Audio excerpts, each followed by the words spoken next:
Et lesquels, là, qui c'est qui va les payer? Adressez-vous à l'intendance. Nous, on paye plus. On ne connaît plus, on ne salue plus. On méprise.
Pour le grand écran, pour voir tous les films et pour rêver ensemble, on a tous une bonne raison d'aller au cinéma.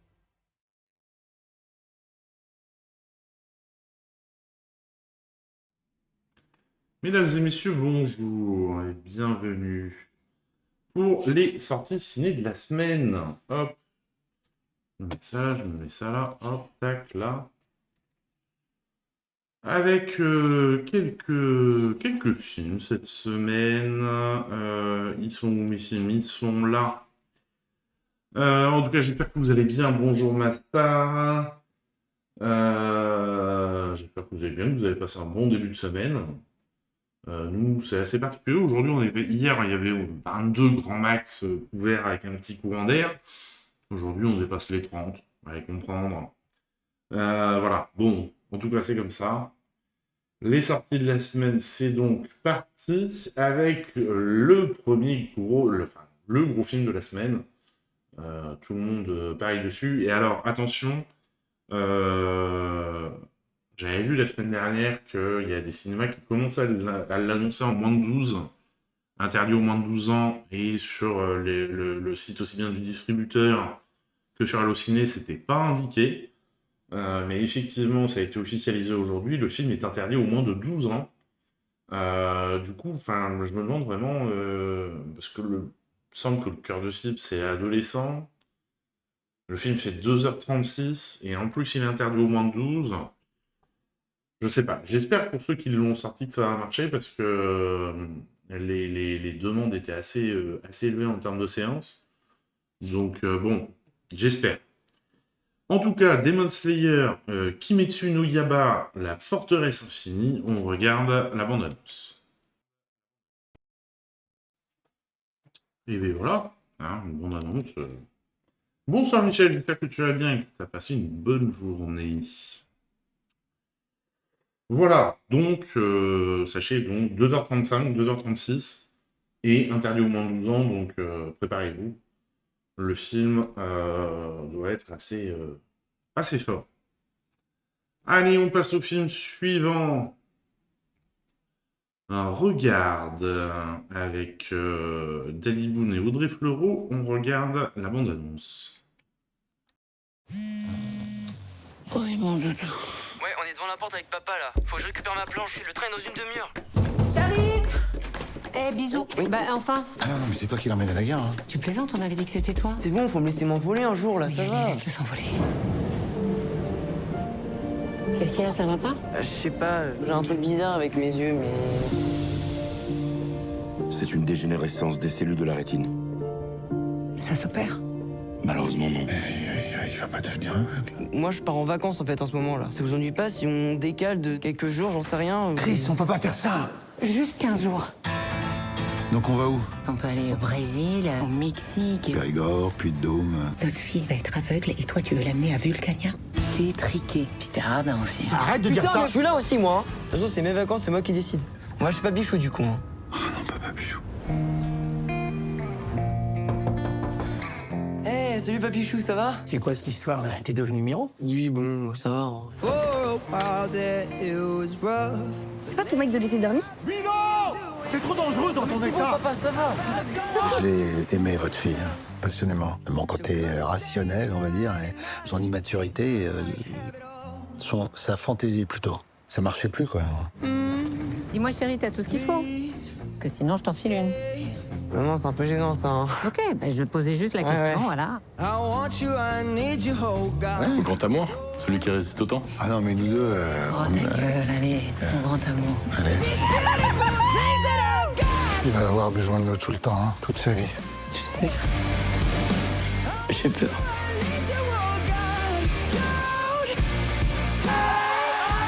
On veut qu'ils se sentent entourés. Et puis on voudrait qu'il emmagasine un maximum de belles images du monde. C'est qui? Bah, je crois qu'ils sont sortis ensemble l'été dernier. Attends, t'es en train de liker ces photos là? Ouais, il y en a deux, trois marrantes. Mais non, mais enfin, t'es sérieux? Personne ne fait ça. Tu crois? Vas-y, des likes. Des likes, je te c'est dis. bon, Des likes. je le fais.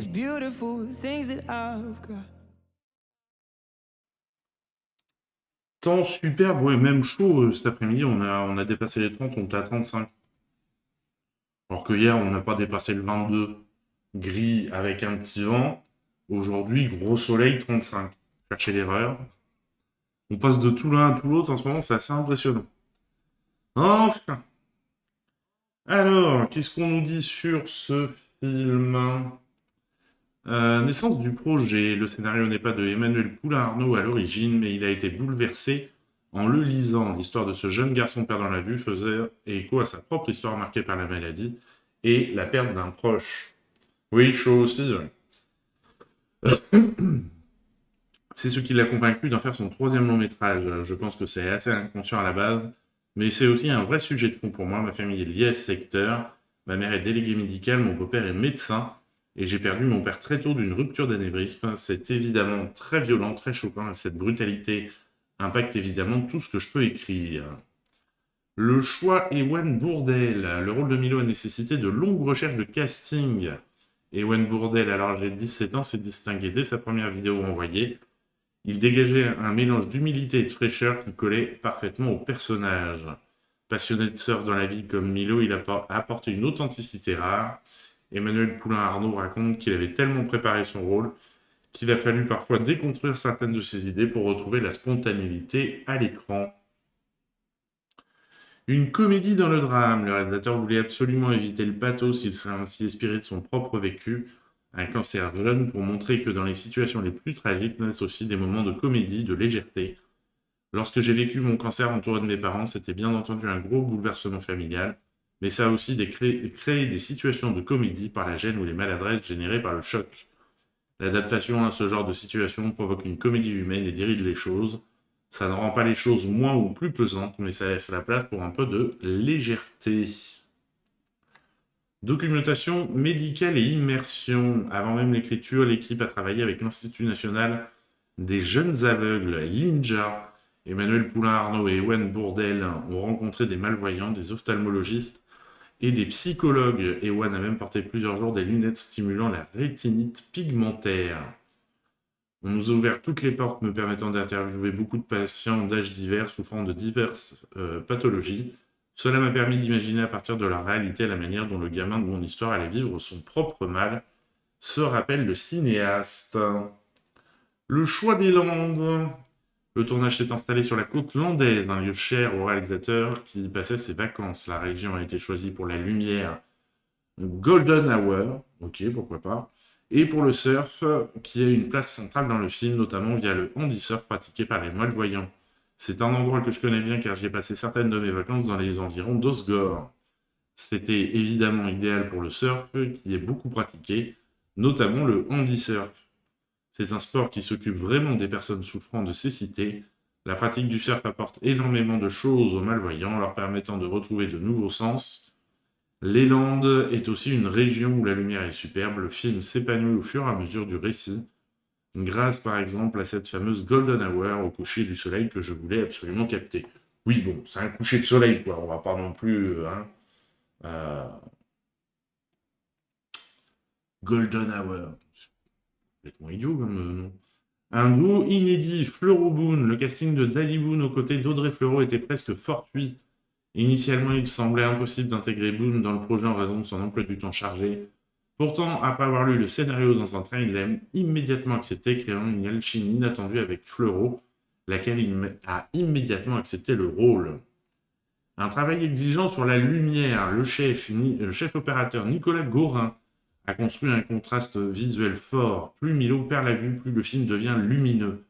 Cette progression visuelle incarne l'espoir et l'énergie malgré l'obscurité qui gagne le héros. Nicolas est arrivé très très tôt dans la préparation. Dès la lecture du scénario, il a commencé à imaginer le style du film. Effectivement, Regard devient de plus en plus lumineux à mesure que Milo plonge dans l'obscurité. Il a été de très bons conseils en me disant quelle scène devait, selon lui, se dérouler en intérieur ou en extérieur, de jour ou de nuit. Il a réfléchi au film dans sa globalité. J'ai trouvé ce travail d'analyse extrêmement intéressant et utile. En allant chercher de la lumière, on trouve aussi tout l'espoir que porte le film, précise Emmanuel Poulain-Arnaud. Voilà donc pour ce film qui a fait un démarrage plutôt correct. Vous voyez, aux 9h des Halles. Oui, il a 3 sur 5 pour la presse. Donc oui, donc je pense qu'on passe un bon moment, sans trop se casser la tête, donc ça doit être agréable. Allez, on change d'ambiance et on passe à Dalloway, présenté en séance de minuit à Cannes. On regarde la bande-annonce. Clarissa? Clarissa! Bonjour Clarissa. Il est 7h10. Test négatif. Remets-moi où j'en étais hier, s'il te plaît. Je vais réécrire ça pas. Tu vas y arriver. Since its creation, the residence mission has been to support the artists who give themselves to their art. Vous en êtes où dans votre écriture? Tu n'as pas l'air satisfaite. Tu peux lire ce que j'ai écrit? Ce soir, Lucas sera mort. Il va mourir le jour de son anniversaire. Et le avec la voix de Lucas. Ce soir, je serai mort. Je vais mourir le jour de mon anniversaire. Shouldn't share your personal life with your AI. Continue, maman. Continue d'écrire. Reprends ta voix, s'il te plaît. Bien sûr, pardon. C'est la dernière fois que tu as vu Lucas? Pourquoi tu veux savoir ça? Who wants to be your friend, to get to know you inside out? Je perçois de l'hostilité envers moi. Si tu as des inquiétudes... Qu'est-ce qui te fait dire que j'ai des inquiétudes? Ton silence. Dalloway, je suis filmée en ce moment? Non, Clarissa. Tu me vois bien, là? Maman, c'est important que tu prennes tes médicaments. Pourquoi tu me mens, Clarissa? Je le sens à ta voix. Souhaites-tu te remettre au travail? Clarissa?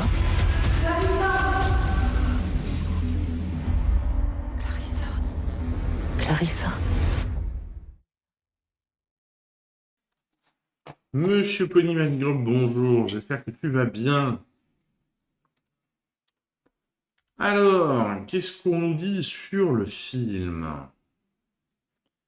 Cannes 2025, ce film est présenté en séance de minuit, donc ça on l'a dit au début.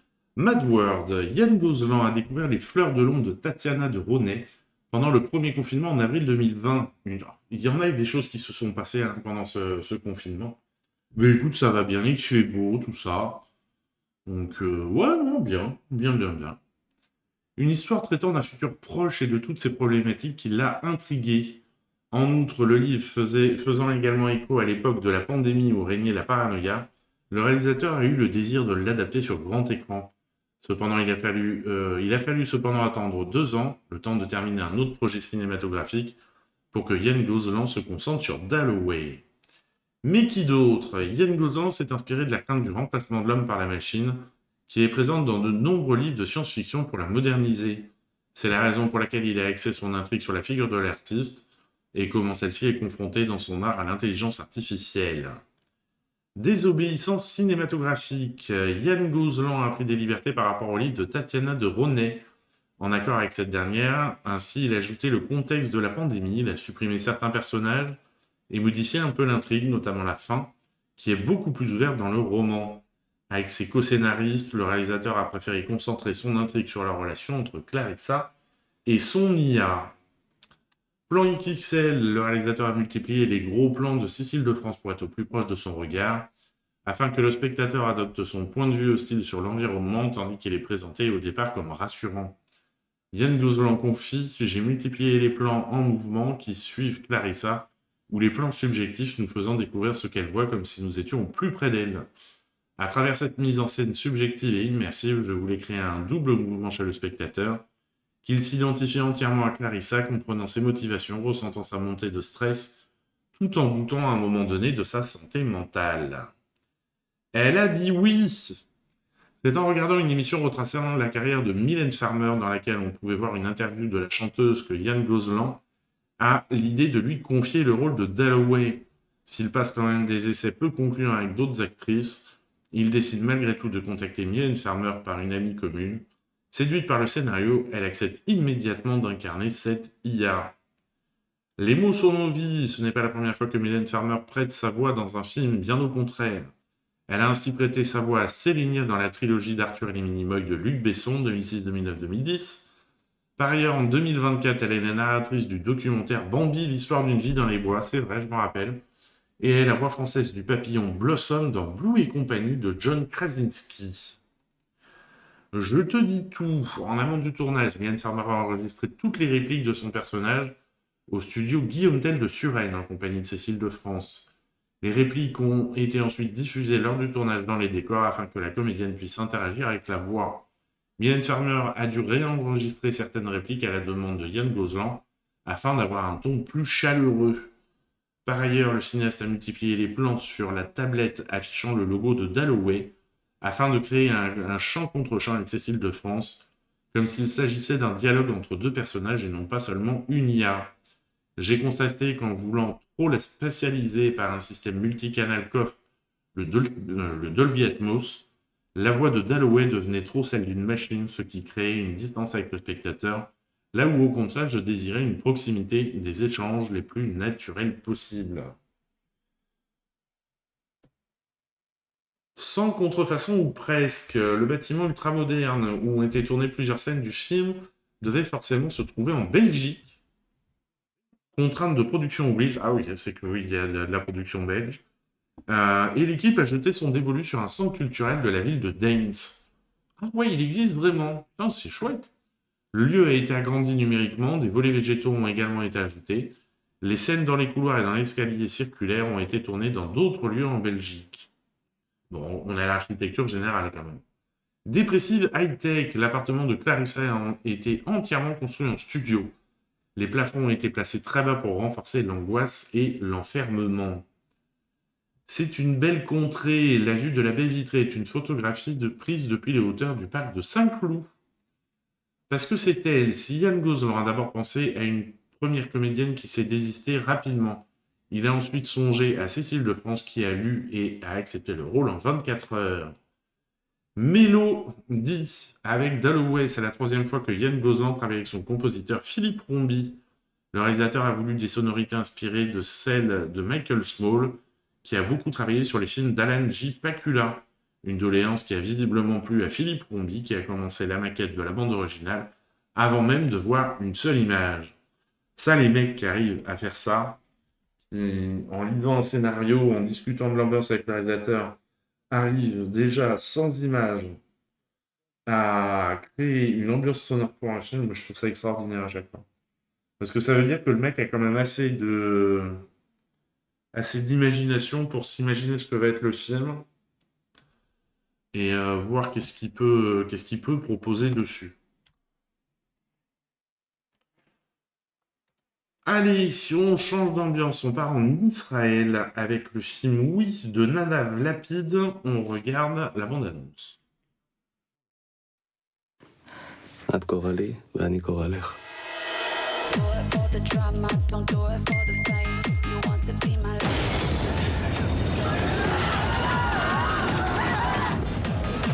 הנה הוא. שלח עוד משהו. הוא רוצה שאני אלחין אותה.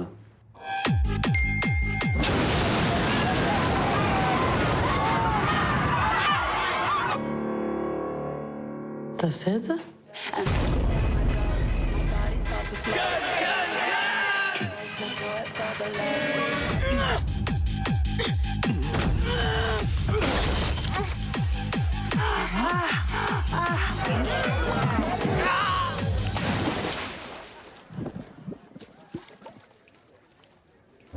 אני אגיד לך שאני במשבר אישי, אומנותי, מוסרי בגודל של הר בעומק של מכתש.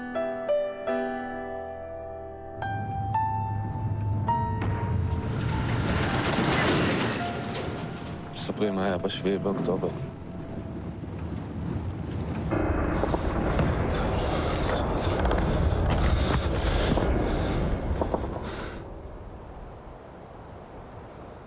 מקווה שאין אלוהים.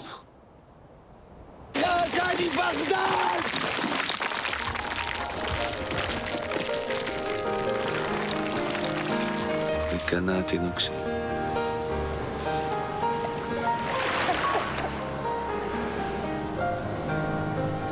שתי מילים בעולם.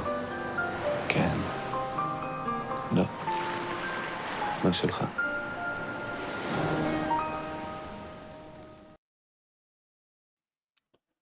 Voilà donc pour ce film. Ça a l'air assez particulier. Alors, qu'est-ce qu'on nous en dit? Ce film est présenté à la quinzaine des cinéastes au Festival de Cannes 2025.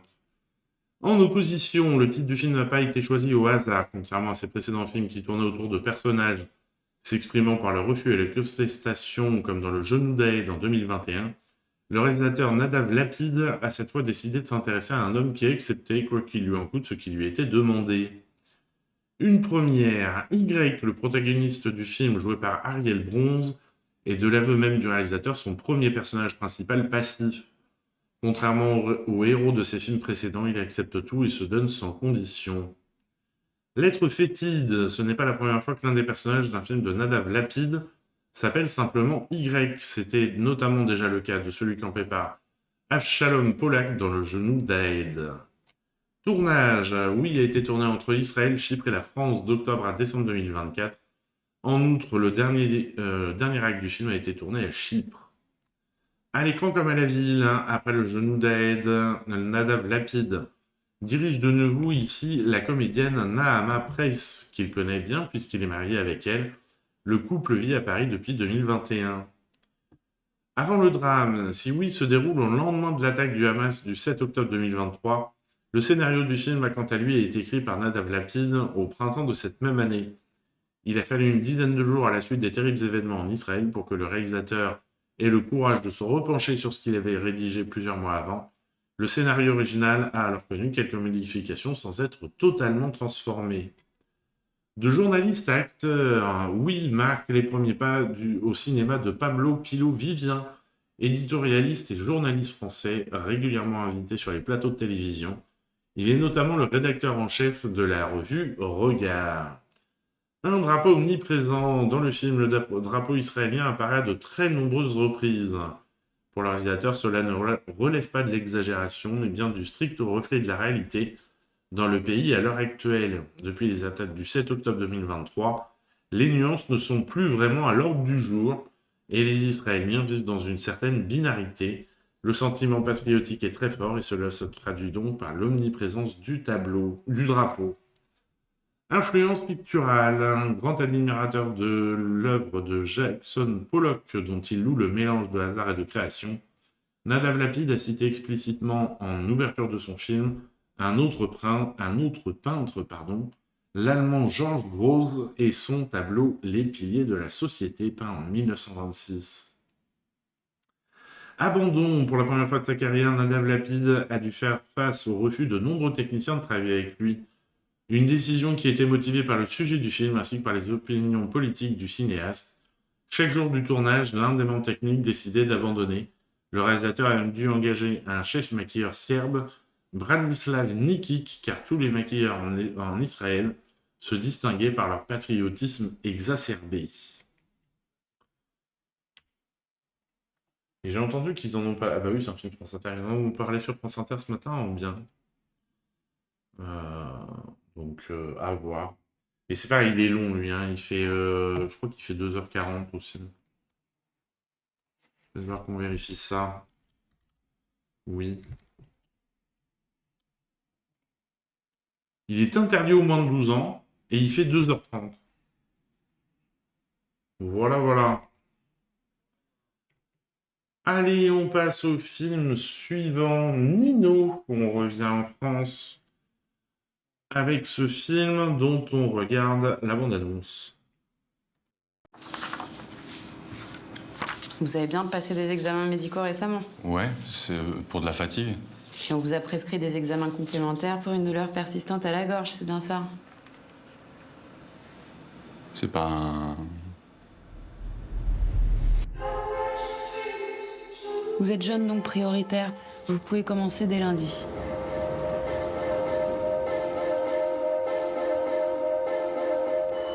Je voulais te demander un truc pour lundi. En fait, je dois aller... Attends, bouge. C'est la meuf de mon taf, là, elle arrive, faut pas qu'elle me voie. Faut que je te parle d'un truc. Je dois commencer quelque chose pour... Tu vas faire une transition? Non, c'est pas ça.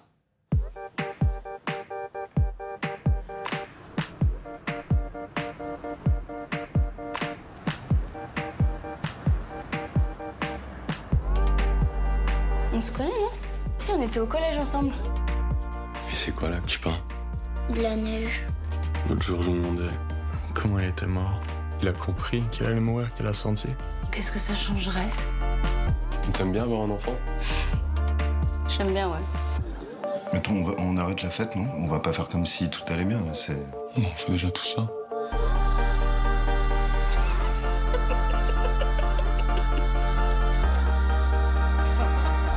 J'ai changé, moi, tu trouves?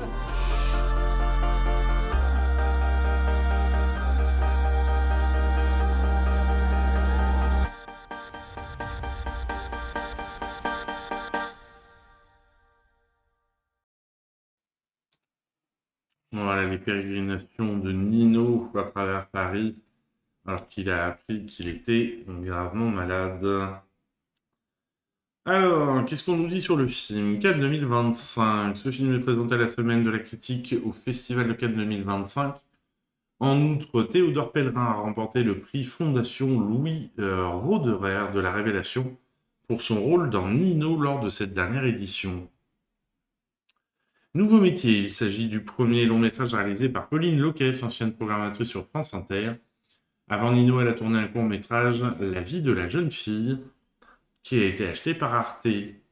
Retrouvailles, Salomé Dewels et Jeanne Balibar s'étaient déjà donné la réplique, puisqu'elles étaient toutes deux au casting du film Illusion perdue de Xavier Giannoli en 2021. De l'écrit à l'écran. Dans un premier temps, Pauline Loquès a songé à ce que Nino soit plutôt un roman, mais sa rencontre avec Théodore Pellerin l'a finalement convaincu d'en faire un film.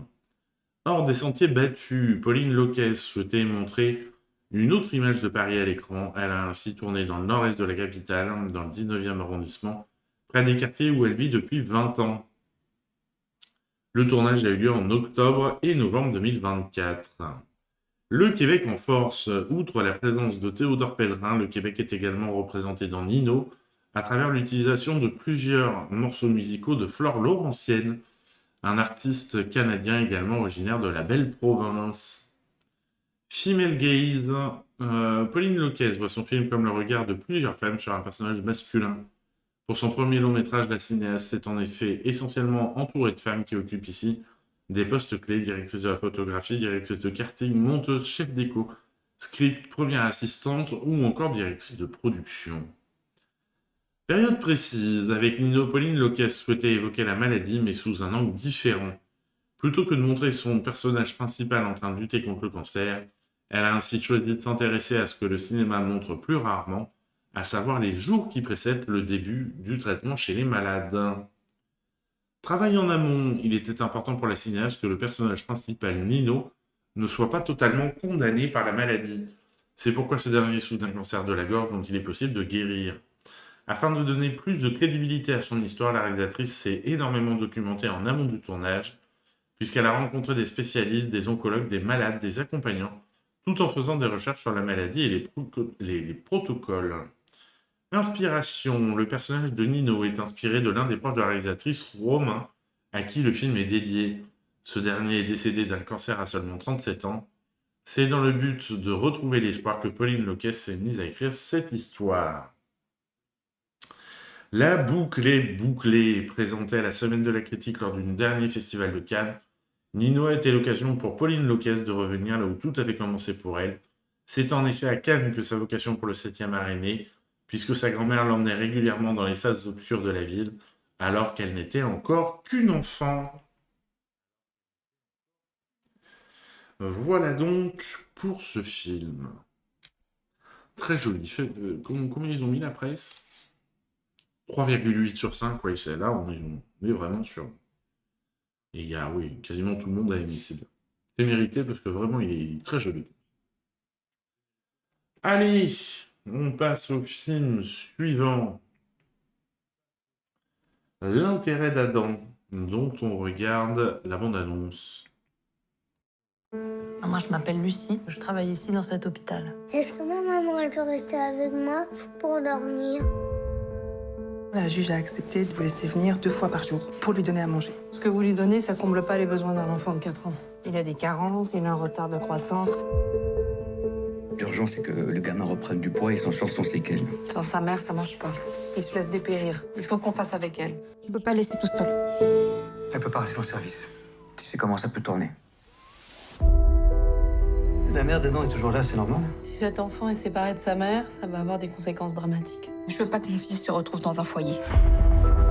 Une mère isolée, elle est en perte totale de confiance et on l'aide pas, qui le fera?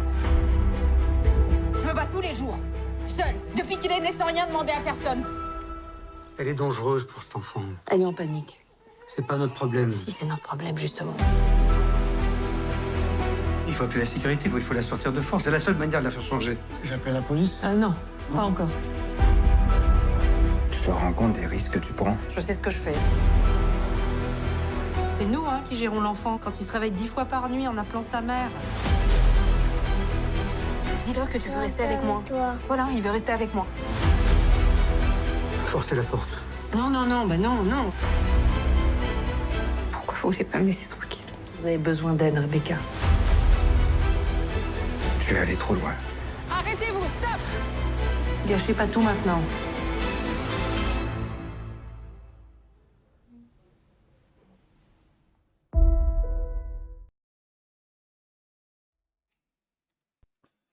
Ah, c'est vrai que c'est une drôle de situation quand même. Hein. Alors, qu'est-ce qu'on dit sur ce film? Naissance du projet, contrairement à une approche classique qui part d'un personnage ou d'un thème, Laura Vandel explique que l'idée de son film est née d'un lieu, l'hôpital. La réalisatrice explique: l'hôpital m'intéressait parce que j'y voyais un amoncellement de vie. On y trouve une belle représentation de la société, riche en tout cas. Quant à l'idée de filmer le quotidien d'une unité pédiatrique, elle est venue de mon attraction pour le monde de l'enfance. Mais je ne savais pas grand-chose de ce service au départ, sinon qu'il m'évoquait un monde complexe, où s'emboîtaient plusieurs couches. J'ai donc commencé par m'informer auprès de mon pédiatre qui est à la retraite aujourd'hui, et c'est lui qui m'a orienté vers l'hôpital Saint-Pierre à Bruxelles, un hôpital public très social et connu pour ça en Belgique. Un casting pensé pour mesure. Le rôle de Lucie a été créé pour Léa Drucker, découverte par Laura Vandel, je mélange tous les prénoms, dans le court-métrage Avant que de tout perdre. Anna Maria Bartolomei, qui a été vue dans l'événement, a été choisie pour son mélange de vulnérabilité et de combativité. Quant à l'enfant Jules Delstar, il n'avait jamais joué avant, mais impressionné par la force de son regard. Immersion réelle à l'hôpital Saint-Pierre. Laura Vandel s'est fait passer pour une stagiaire pendant 3 semaines dans le service pédiatrique de l'hôpital Saint-Pierre à Bruxelles pour observer et comprendre les dynamiques médicales, sociales et judiciaires propres à ce type d'établissement. Elle se rappelle, bien sûr, j'avais signé une clause de confidentialité au préalable. Je ne pouvais pas faire de photos sur place, encore moins filmer. En revanche, j'ai pris plein de notes à partir desquelles j'ai pu élaborer le récit de mon film. Cette fois sous forme de fiction, disons qu'elles m'ont servi d'inspiration. Je me suis aussi familiarisé avec le volet social de la prise en charge de ces enfants. Par exemple, lorsqu'ils sont en situation de maltraitance, j'ai ainsi beaucoup discuté avec une déléguée, l'équivalent d'une assistante sociale en France, et j'ai rencontré une juge pour enfants. L'une et l'autre ont lu mon scénario, je suis tellement reconnaissante envers toutes ces personnes. Pour finir, cette documentation en amont a duré près de 2 ans. 40 prises par scène. Chaque scène a été tournée en plan séquence avec parfois jusqu'à 40 prises pour capter l'émotion juste, créant un climat d'épuisement volontaire chez les acteurs jugé bénéfique par la réalisatrice. Le gamin, il retourne plus faire des films après, je pense. Par contre, quand t'es gamin comme ça, retourner 40 fois la même scène, bouh. Autant dire que ça a été très dur, aussi bien au niveau de la chorégraphie, des mouvements que du jeu des acteurs. À ce sujet, je dois tirer un coup de chapeau à mon directeur photo, Frédéric Noirom, avec lequel j'avais déjà travaillé sur Un Monde. Il a fait un travail extraordinaire. Notre méthode était de chercher et de répéter le matin et de tourner l'après-midi. J'ai bien dû faire 40 prises pour chaque scène, mais je dois reconnaître qu'un truc se passait dans l'épuisement. Il me semblait devoir aller jusque-là pour que quelque chose d'inattendu apparaisse. Après ça, ça nous a un peu compliqué la vie au niveau du montage. D'ailleurs, on a dû retourner quelques scènes sur une journée. Je l'avais déjà fait avec Un Monde et cela me convient bien, car il n'y a qu'au niveau du montage que l'on sent ce qui manque.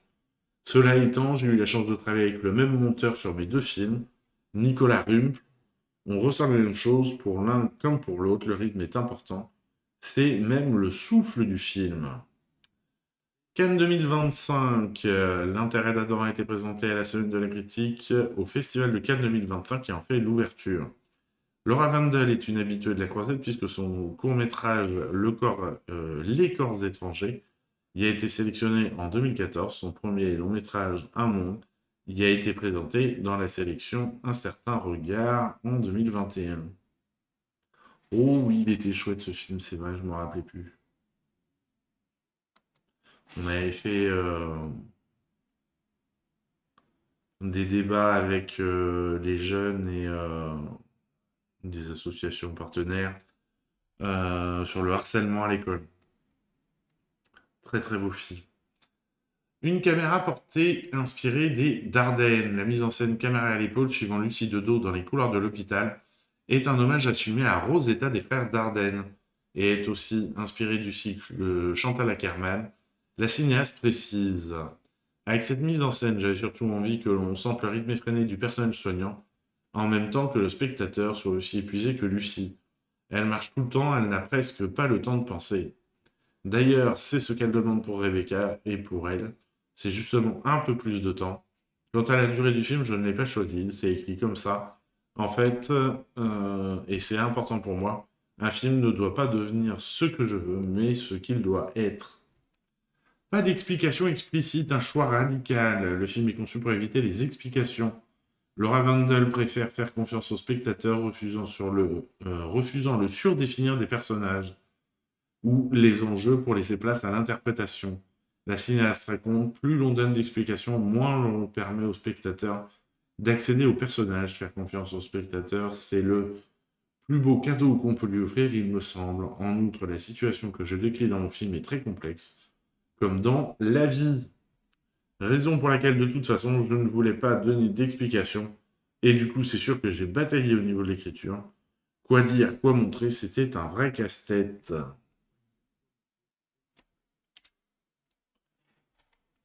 Et voilà donc pour ce film.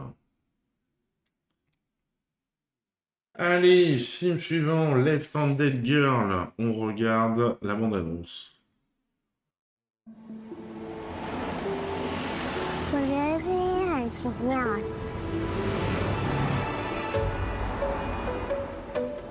我们这个夜市啊，是全台北最好最热。哎，你进来啦！你没有交哈，你就撤摊。为什么不能开水果摊就好？你如果会赚钱，你可以有意见啊。那我自己去赚啊。就这样，你让我到处去讲嘛。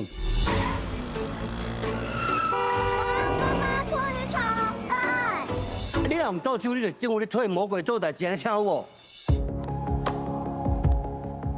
你为什么没有读大学啊？家里没有钱啦。你妈没意见啊？我才不想管他嘞。你什么时候可以对你自己的人生负责？哈？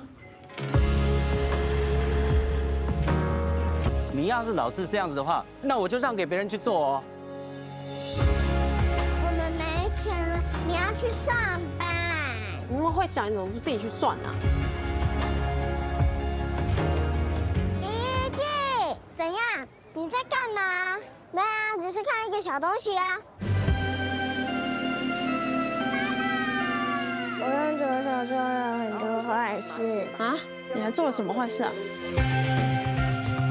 我觉得你笑起来蛮好看的。你妈会那么生气，其实是因为关心你。跟他睡了2个礼拜就当我爸了。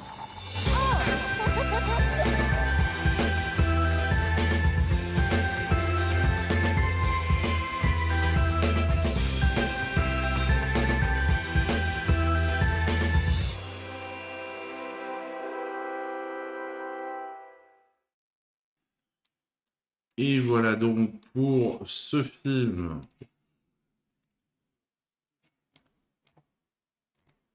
Alors, qu'est-ce qu'on nous en dit? Donc on a compris, présenté à la semaine de la critique. Tournage taïwanais. Le film a été tourné en juillet 2022 dans la ville de Taipei, sur l'île de Taïwan.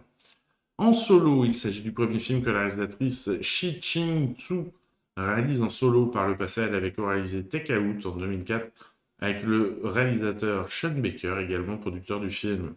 Elle a produit, en plus de celui-ci, 4 autres longs métrages, ainsi 4 longs métrages de ce dernier. Elle a d'ailleurs produit, en plus de celui-ci, 4 autres longs métrages de ce dernier, Starlight Tangerine, The Florida Project et Red Rocket, ainsi que son court-métrage Snowbird. Format particulier, Left Hand Girl a eu la particularité d'être filmé à l'iPhone, un procédé qu'avait justement utilisé son acolyte Sean Baker dans son film Tangerine. Un projet au long cours, Shi Ching-tsu porte le projet de Left Hand Girl depuis de nombreuses années. Elle devrait même le réaliser.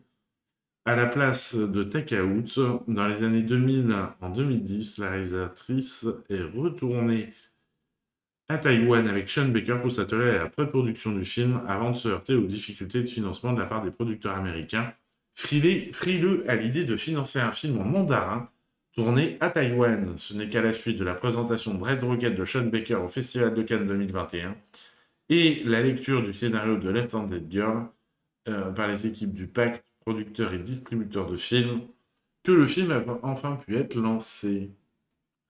Souvenir lointain, à l'origine, Left Handed Girl, il y a un souvenir très précis de la réalisatrice, à savoir celui de son grand-père qui lui disait toujours de ne pas utiliser sa main gauche, car c'était celle du diable. Une anecdote qui a en quelque sorte servi de point de départ au film de Shi Ching-tsu. Touche taïwanaise. Sur le tournage, la réalisatrice a tenu à ce que les membres de son équipe, notamment ses chefs opérateurs, réussissent à capter de petites choses du quotidien, y compris... ça y est, perdu mes lignes. Des choses typiquement taïwanaises. Oui, je sais pas, le revêtement vert sur lequel marchent les filles en sortant de la boutique du prêteur sur gage, ou la musique classique s'échappant d'un camion poubelle font justement partie de ces petits détails qui étaient particulièrement importants pour Shi Ching-tsu. Des stars à l'écran, à l'inverse des films de Sean Baker qui font surtout la part belle à des acteurs non professionnels, Shi Ching-tsu a procédé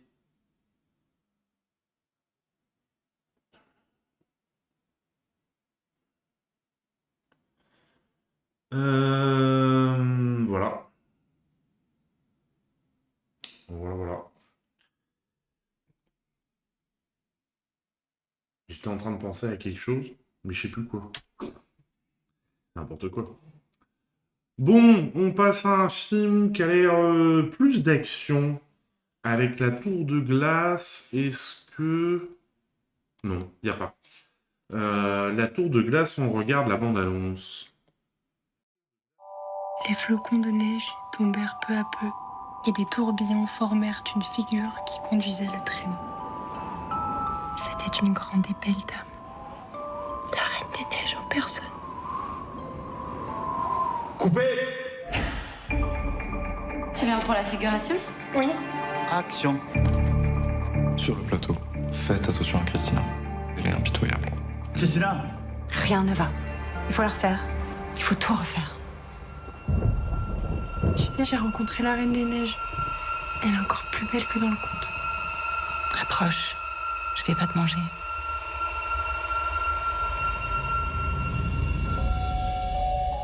Ça te plaît de travailler sur ce film? Oui. J'aime la reine.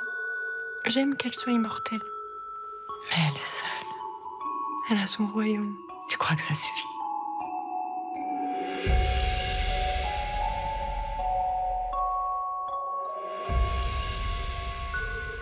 La reine pouvait faire tout ce dont elle avait envie. Et ce dont elle avait envie, c'était de faire le mal.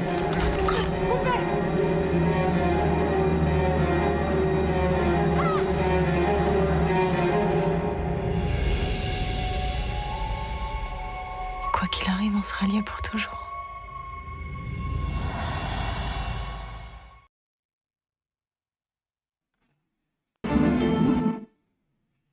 Marion Cotillard, ça faisait un moment qu'on ne l'avait pas vu. Alors, qu'est-ce qu'on nous dit sur le film? Naissance du projet, Lucille Hadji-Halilovic. Ah bah j'étais pas prêt là. Hadji-Halilovic a puisé l'inspiration de son film dans le conte La Reine des Neiges de Hans Christian Andersen.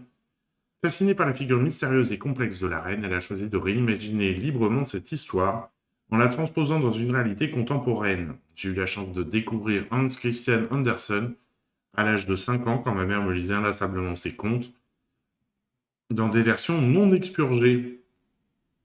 Ils continuent de me passionner par leur complexité humaine, leur peinture sensible et non moraliste de nos peurs, de nos désirs, tout autant que par l'imaginaire poétique qu'ils déploient. La Reine des Neiges est l'un de ceux que j'aime particulièrement, mais je ne me suis que très librement inspiré de son thème principal. Une jeune fille qui part à la recherche de la personne qu'elle aime, enlevée par la Reine des Neiges et parvient jusque dans son royaume, le royaume glacé des morts. La Reine des Neiges en particulier me fascine, une figure de la perfection de la connaissance, inaccessible et mystérieuse, attirante et effrayante à la fois. C'est la rencontre de la jeune fille et de cette reine qui a donné naissance à ce film. Marion Cotillard retrouve Lucille Hadji-Halilovic. 18 ans après leur première collaboration sur le film Innocence, Marion et Lucille, on va simplifier la vie, se retrouvent pour donner vie à la Tour de Glace. La cinéaste explique « Marion possède ce côté à la fois moderne et intemporel que je recherche dans un visage qui a la qualité expressive de ces deux actrices des années 30, époque à laquelle le film fait référence. Mais un jeu moderne et une énergie comme celle des acteurs des années 70, un cinéma qui implicitement irrigue la Tour de Glace, sa très grande cinégénie, sa beauté, sa sophistication, ont quelque chose d'Hitchcockien et peuvent être absolument fascinantes pour une adolescente. Qui pour Jeanne, Clara Pacini, qui interprète Jeanne et élève au Conservatoire de théâtre de Paris, et n'avait fait qu'un seul court-métrage auparavant. Lucille confie « Dès les essais, j'ai été séduite par la subtilité de son jeu et par sa maturité, qui l'a certainement aidé à traverser les différents états émotionnels du personnage. Sa grâce en même temps que sa force et sa détermination, mais aussi sa mélancolie sous-jacente sont les autres raisons qui m'ont poussé à la choisir pour incarner cette adolescente trouble et complexe, menteuse, voleuse, voyeuse, manipulatrice et en même temps totalement sincère et ingénue. De manière générale, chez les interprètes de mes films, je recherche une intériorité, une neutralité, une présence plutôt qu'une performance. Cette présence et cette intériorité, Clara les a absolument. Une référence au cinéma. La Tour de Glace adopte une approche métacinématographique carrément, en intégrant un film dans le film.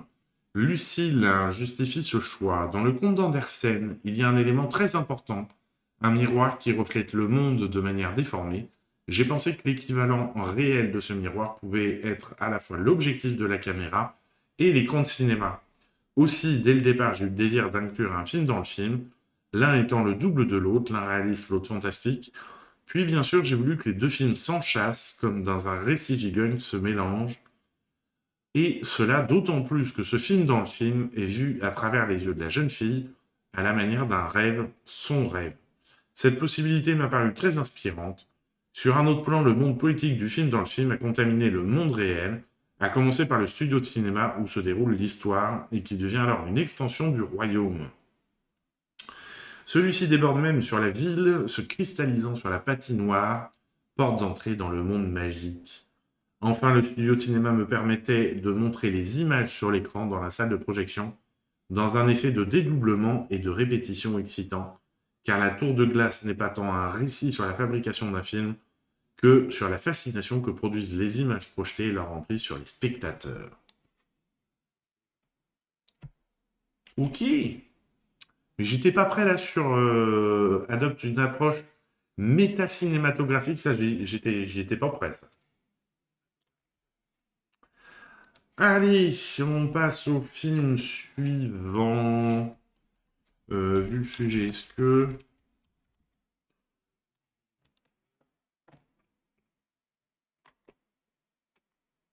Non. Les Tourmentés, qui n'a pas d'interdiction. Vous pouvez penser, vu le sujet que vous allez voir, ça aurait pu, éventuellement, selon le traitement, être interdit aux moins de 12 ans.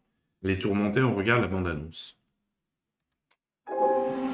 J'ai chassé tous les gibiers. Chasser, traquer, pister. C'est ma passion. Une drogue presque. Ma patronne cherche quelqu'un comme toi. Je vous propose d'être mon gibier pendant 1 mois. Si à la fin de ce mois vous êtes encore vivant, l'argent sera pour vous. Si je vous ai tué avant, on le donnera à votre famille. Est-ce que ça vous tente? Ça se passera en Roumanie, dans les Carpates. On mettra les chiens sur ta piste. Tu n'as pas le droit de t'armer. D'après Max, vous n'étiez pas un soldat comme les autres. T'es toujours parti sans prévenir. On restait des semaines sans nouvelles, sans savoir si t'allais revenir. C'était ça notre vie avec toi. Les garçons, c'est ce que j'ai de plus important. Je pourrais mourir pour eux.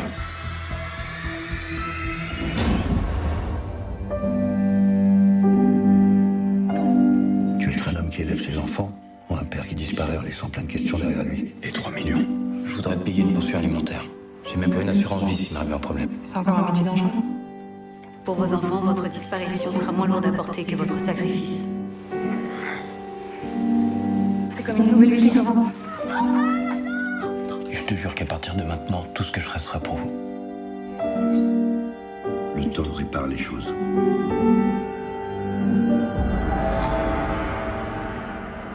Ça commence quand?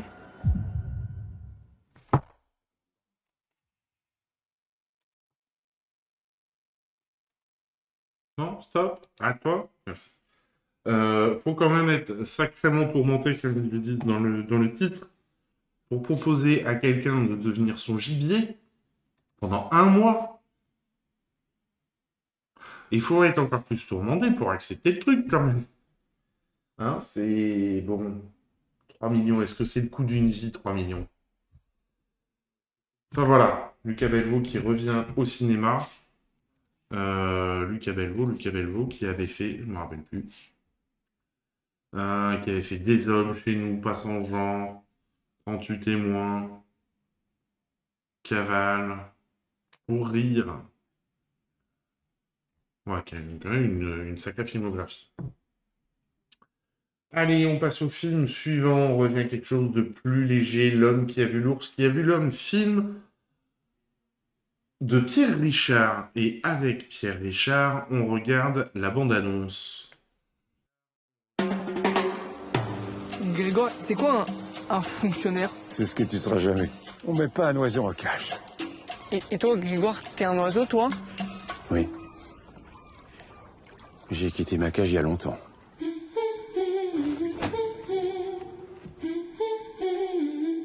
Il paraît que je suis un peu spécial.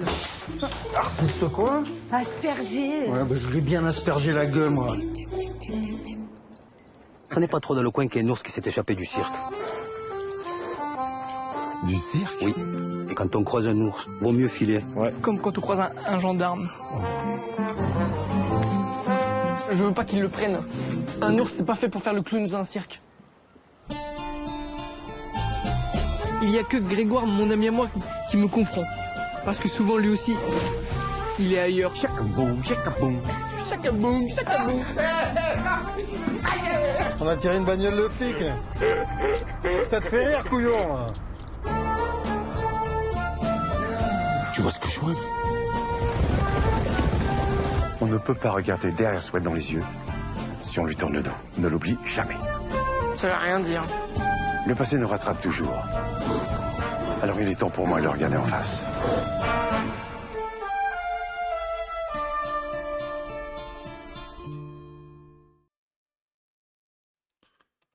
Voilà pour cette bande-annonce. Alors, qu'est-ce qu'on nous dit sur le film? Ce film est présenté en séance spéciale au Festival de Cannes 2025 en hommage à Pierre Richard. Comeback, l'homme qui a vu l'ours, qui a vu l'homme marque le grand retour à la réalisation de Pierre Richard. Ce dernier n'avait pas réalisé de film depuis 1997 et la sortie de Droit dans le mur. Des gens simples, ce sont les habitants d'un village du sud de la France, Gruissant dans l'Aude et dans lequel vit Pierre Richard depuis plus de 40 ans, qui ont été les sources d'inspiration de ce dernier pour le film. Il y a notamment eu son boucher fan de Johnny Hallyday, son garagiste qui fut ex-voleur et ancien perceur de coffre-fort, ou encore un patron de restaurant qui ingurgitait des côtelettes d'agneau par douzaine en chantant du Caruso à pleine voix. Une histoire d'ours. Ce n'est pas un hasard si Pierre Richard a choisi de faire figurer un ours dans son film. En effet, l'un d'entre eux s'était échappé du zoo de Sijan, à 30 km de son domicile. À cette époque, l'acteur et réalisateur n'était pas chez lui, mais en Sibérie. Un jour, en allumant la télévision ou en regardant France 24, il a constaté en regardant un reportage que l'animal en question s'était retrouvé sur son terrain. Les autorités ont mis une dizaine de jours à attraper l'ours qui s'était caché dans une grotte. Tournage automnal, le film a été intégralement tourné à Gruissant dans l'Aude du 23 septembre au 8 novembre 2024. Tournage très rapide du coup. Élément déclencheur, c'est grâce à son amie Anne-Sophie Rivière que Pierre Richard a trouvé le ressort dramatique qui allait lui permettre de réaliser son film, à savoir le syndrome d'Asperger, représenté dans le film par le personnage de Michel, incarné par Timmy Joy Marbeau. L'art de s'indigner, une fois n'est pas coutume, Pierre Richard en tant que réalisateur pose un regard acerbe sur la société. Après les dérives de la publicité dans Le Distrait ou je ne sais rien mais je dirai tout, il s'indigne dans son nouveau film du désastre écologique qui menace de nombreuses populations, à commencer par celles vivant aux abords de la forêt amazonienne. Un écocide qu'il a d'ailleurs dénoncé à de nombreuses reprises dans les médias. Retrouvailles, l'homme qui a vu l'ours qui a vu l'homme. J'adore ce titre. On pourrait le dire sans fin. L'homme qui a vu l'ours qui a vu l'homme qui a vu l'ours qui a vu l'homme. Enfin voilà. Permet à Pierre Richard de diriger Gustave Kervern, à qui il avait déjà donné la réplique dans le film « Et si on vivait tous ensemble » de Stéphane Robelin, sorti en 2011. Un autre dénouement, au cours du tournage, Pierre Richard a complètement changé la fin de son film, que ce soit les dialogues, les décors, les situations et même la musique. C'est à la suite d'un rêve qu'il a fait dans lequel apparaissait le regretté réalisateur Jacques Rosier, avec qui il avait tourné Les Naufragés de l'île de la Tortue en 1974, que le cinéaste a décidé de tout changer. Fait amusant, ce dernier ne savait jamais ce qu'il allait tourner d'un jour à l'autre, quitte même à ne pas tourner du tout. Révélation, il s'agit du premier rôle important de Timmy Joy Marbeau, vu notamment chez François Ozon dans Grâce à Dieu en 2018, et Xavier Jans dans Sous la Seine en 2018 aussi. Il est le dernier acteur que Pierre Richard a vu pour le rôle de Michel. Ce fut une véritable évidence pour le cinéaste qui a été littéralement impressionné par son talent. Il avoue notamment qu'il n'a jamais dû lui redemander de faire une scène sur le tournage. Voilà donc pour ce film. On passe au film suivant, film jeune public à partir de 6 ans, Marie Hanning. On regarde la bande-annonce.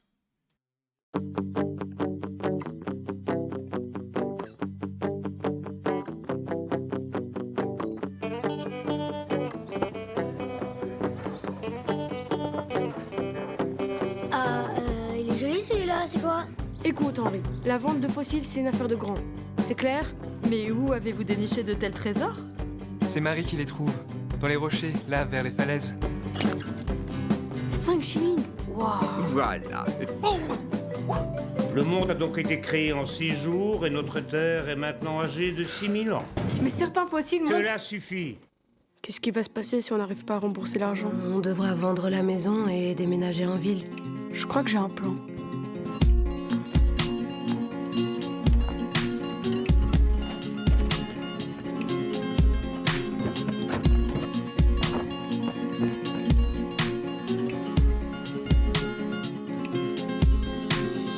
Pourquoi il a dessiné ça? Je comprends pas. Qu'est-ce que c'est? Ça s'écroule!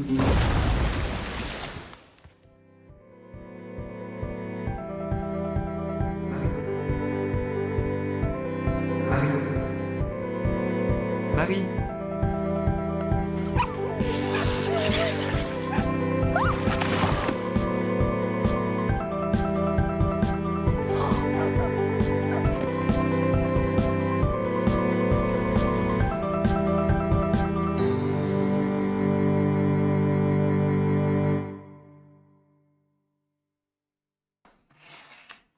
Voilà pour ce film. Et il devait y avoir un court-métrage Marie Anning qui était sorti, enfin une série de petits courts-métrages qui étaient sortis pour les enfants à partir de 3 ans. Et donc là, ils ont réussi à en faire un long-métrage pour raconter un peu plus l'histoire vraie de Marie Anning.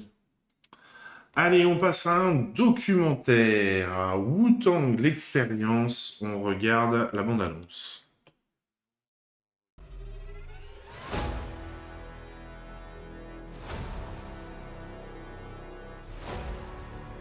To me, I think it's an evolution. It just raises the bar of creativity. It's been work for years. The bridge between an orchestra and hip-hop music, it isn't so far-fetched. The humanity and the brotherhood of Wu-Tang, which we represent, all coming together, so we're unifying. Every MC has a different style. That's Wu-Tang Clan. Words can't describe it. You have to experience it. Wu-Tang is for the people. Whether you speak Spanish, Latin, French, whatever, music is the universal language. You have a film, you have an orchestra, you have artist appearances, you have a DJ. If they're not syncing, then we have an issue.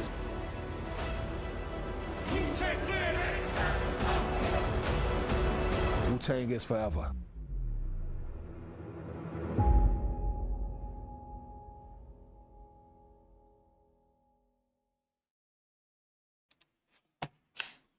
Voilà donc pour ce film.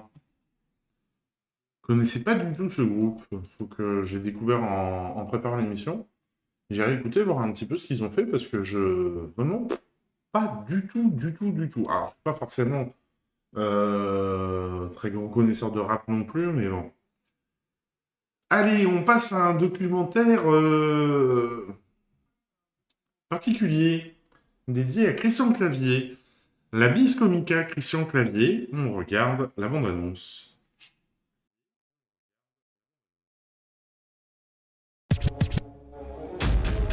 Je ne suis qu'un artiste populaire.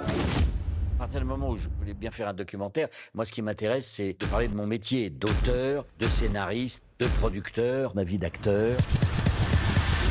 Pour une tragédie, il faut des bons acteurs. Pour une comédie, il faut des grands acteurs. Qu'est-ce que j'ai fait au bon Dieu? Ça y va. L'énergie, la force, l'interprétation. On s'est d'abord écrit les rôles. Mais pour qu'il se prend la dentille! Grands acteurs qui font partie maintenant du patrimoine français. Champion du box-office. 4 films qui ont dépassé les 10 millions d'entrées. Un comédien comme Christian C'est pas Dieu possible! peut changer de rythme à toute vitesse là, comme ça. C'est des loups! Qu'est-ce que vous allez faire? qu'est-ce que vous allez faire? Mettre la vie dans les comédies. Évidemment. C'est pas parce que c'est une comédie qu'il n'y a pas de tragique. Tu dessines pas les robes, mais tu les achètes. Énorme bosseur. C'est un acteur de composition. Plus on joue les défauts, plus on aime les personnages. Une très grande figure de la comédie populaire. Il n'y a pas de comédie sans rupture. Tout va très vite avec Christian. On vient encore de me proposer de la chenouf. Il arrive, on tourne. Faire parler le personnage comme il doit parler. Il est généreux dans le jeu. C'est écrit dans le scénario. Ça fait rire enfant. C'est Fait rire mes enfants maintenant. C'est passionnant comme boulot. Ben Desbaudages, il a créé son clown. Il faut être sur le coup tout le temps. Et son kiff, c'est de faire rire les gens, même dans la vie, en fait. Plus les caméras se rapprochent, plus vous allez être fort. Ça, le rythme, il l'a. Je n'appuie pas le texte, je joue le sens. Le mensonge le plus con que j'ai jamais entendu. Christian est acharné. Je livre tous ses secrets. Ne faites pas ça. Intelligence vive. Merci. C'est que le comique va toujours tordre la réalité. Il donne un Napoléon crédible. L'exploit, c'est d'avoir été à la fois Bonaparte et Napoléon. Mais voilà. Ah bien, le plat résistance après le dessert. C'est génial. La vis comica, c'est avoir le sens du comique.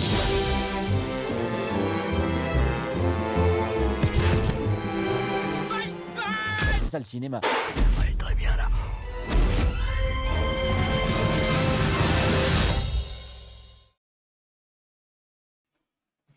Voilà, voilà. Vous saurez tout sur Christian Clavier. Allez, documentaire toujours. Si on arrive à changer d'affiche, bien entendu. Le Brionnais au cœur du roman. On regarde la bande-annonce. Au sud de la Bourgogne et du département de Saône-et-Loire, aux confins de l'Auvergne et du Lyonnais, se trouve le Brionnais.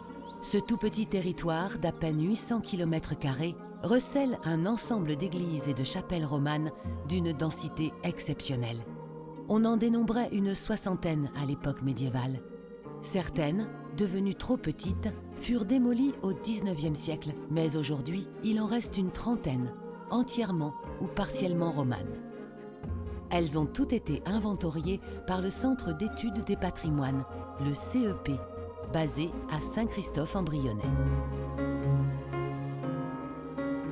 Nous avons poussé la porte des édifices les plus emblématiques, de Paray-le-Monial à Varennes-l'Arconce, en passant par Saint-Germain-en-Brionnais, Bois-Sainte-Marie, Anzy-le-Duc, Monceau-l'Étoile, Semur-en-Brionnais et Charlieu. Avec Pierre Dury du CEP et d'autres guides et amoureux du patrimoine local, nous vous emmenons à la découverte de richesses picturales, architecturales et sculpturales remarquables qui font du Brionnais le cœur toujours battant du roman.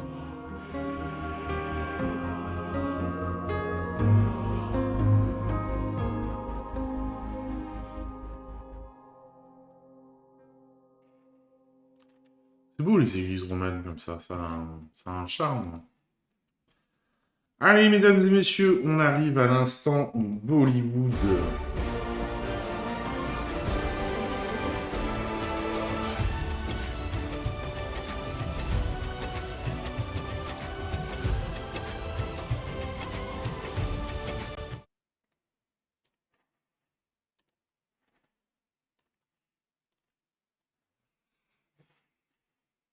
Et oui, il est rythmé ce jingle avec un premier film, Joli LLB 3, dont on regarde la bande-annonce.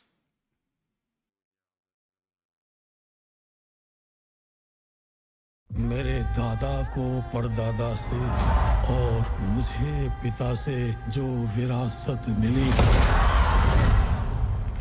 वही सौंपना चाहता था मैं अपने बेटे को मारी जमीन मारी मर्जी जॉली जी नमस्ते वो हमें लक्ष्मी जी ने भेजा हम भी तो लक्ष्मी जी के लिए यहाँ बैठे हैं आ जाओ भाई आ जाओ आगे बस बिरबल कोई भी ग्राहक जॉली को पूछने आए तो सीधे मेरे पास ले आना समझे पैक पियोगे अरे घर का आधा बजट तो तुम्हारी विस्की में चला जाता है जाओ तुम शराब पियो मैं रोटी बनाता हूँ जॉली मैं तो नए केस ही नहीं ले रहा हूँ इतना काम पड़ा है कि सांस लेने की फुर्सत नहीं है मुझे तुम भी ना जॉली भैया, कितनी बार बोले 50 से ज्यादा का पेट्रोल डलवा लिया करो, डेली धक्का लगा देता है। देखिए हम बड़े प्रोफेशनल लोग हैं, काम करें या ना करें पेमेंट पूरी लेते हैं। दो। अब हम जाएं? बस थोड़ी सी फीस दे दीजिए। 6 केले, 1 भुट्टा, पर आइए आधा चूसा हुआ गन्ना।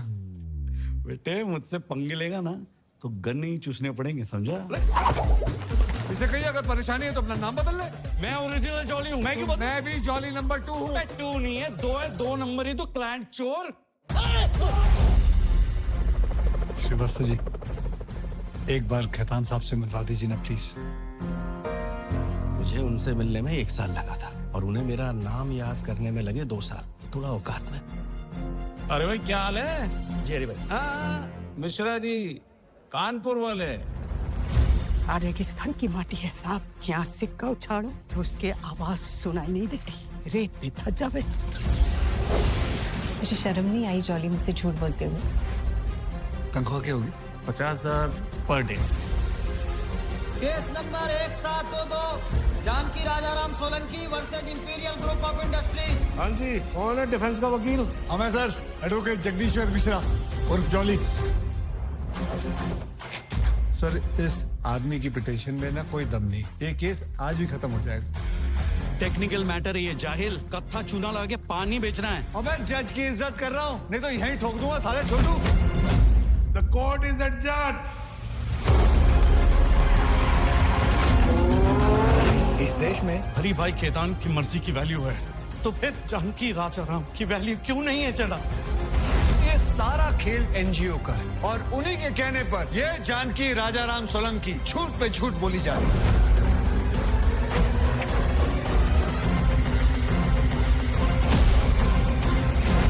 बोलो क्या बात है? सर अर्जेंट है, थोड़ा प्रेशर ज्यादा आ गया सर। क्या खाया था कल रात को? राजमा खाया था क्या? नहीं सर, छोले। हाँ तो इफेक्ट तो एक ही है ना। हाँ सर, लेकिन छोले में खट्टी टकारी ज्यादा आती है सर।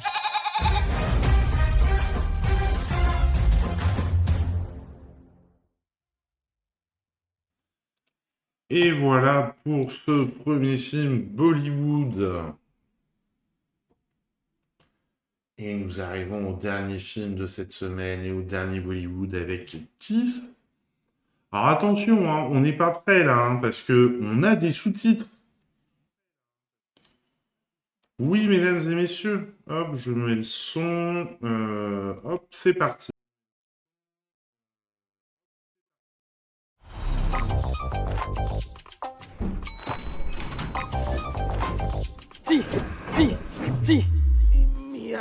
சொல்லுங்க நோயாளி, உங்களுக்கு என்ன பண்ணுது? காதல் பண்ணா ஃபர்ஸ்ட் தூக்கம் போகும், காசு போகும், மன நிம்மதி போகும், பாடி கண்டிஷன் போகும், அப்புறம் லவ் பண்ணவங்களே போயிடுவாங்க. கை எடுக்கிறேல கட்டையில அடிக்கவா? இப்போ கூப்பிடாமலே ஒண்ணு வரும், அதான் டிப்ரெஷன். இப்போ மீதி இருக்கிற தூக்கம் போகும், காசு போகும், மன நிம்மதி போகும், பாடியே போயிடும், செத்துருவேன்.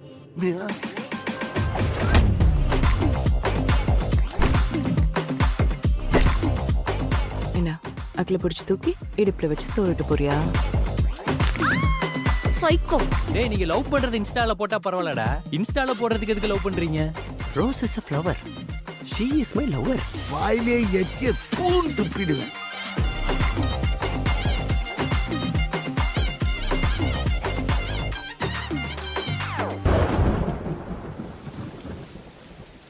சரி, உன்னோட ஃபர்ஸ்ட் கிஸ் பத்தி சொல்லு. Let the experiment begin. 3, 2, 1.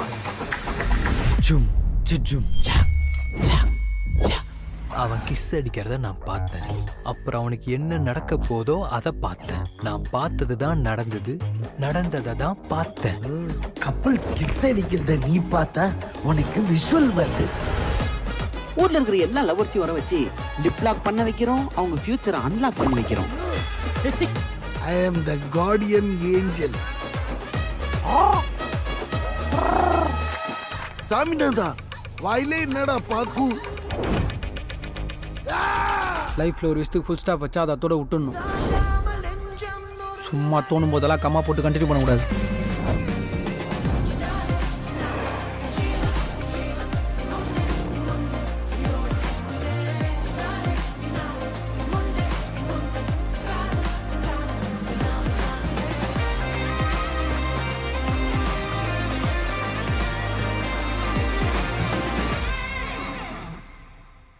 இங்க கிஸ் அடிச்சா விஷுவல் வருதா? இங்க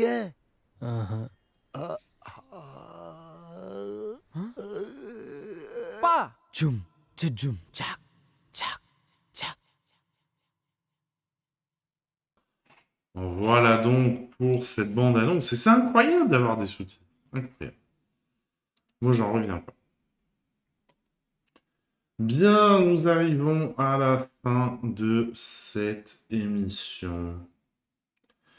Est-ce qu'on a quelqu'un chez qui vous envoyez? Bah, non. Non. Donc, je vais vous souhaiter une bonne soirée, vous laisser sur un morceau de musique. Merci à toutes et tous de votre présence. Bonne soirée Bastard, bonne soirée Michel, bonne soirée Pony Medgrob, et à la prochaine.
Total Energy présente. Super promo électricité de Total Energy. Point d'exclamation. Papa, tu parles à ton téléphone là? Je dicte un message pour un pote. Moins 10% sur le prix du kilowattheure.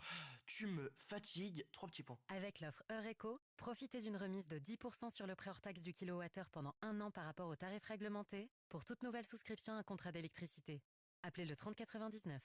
Offre soumise à condition. Détails sur totalenergy.fr. L'énergie est notre avenir. Économisons-la.